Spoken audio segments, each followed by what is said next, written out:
And a lot of times the criticism which he receives are mistaken. Because a lot of times that people just misunderstand your motives or what you did or your constraints which you had. I know there was like an abbot. He was a spiritual dictator, director of the Buddhist Society of WA. There's actually President Don, he's coined that word spiritual dictator many years ago, and I like that word.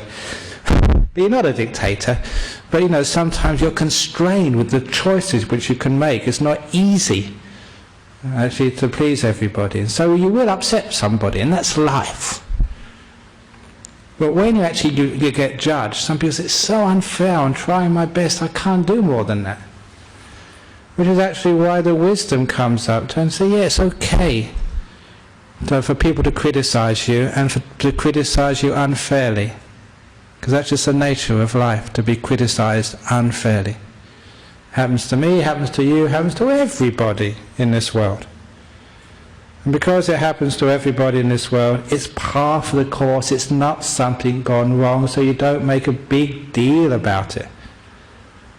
So if somebody says you're stupid, you're an idiot, you did a terrible thing, or then why do you do that, that's really bad, that's really wrong. Number one, you realise that's not the whole of you, there's much more to you than that. So it's just an event which they criticise and not the essential you. And if they're wrong, you just let it go. Thank you very much. But at least you listen. And a lot of times that people do listen, just the same way people criticise you and you reject it. You can't reject it that easily. Sometimes you think about it, were they right? What they said, was that really true? Is there a problem there?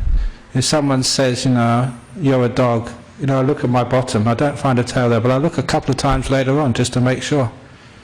People actually do listen. And that's a very important point with the way one sort of criticises positively your children. Because so many parents come up and said, my teenage son doesn't listen. He does listen. He just does not admit that he's listening, especially to his parents, because that's just not a cool thing to do, to admit you're listening.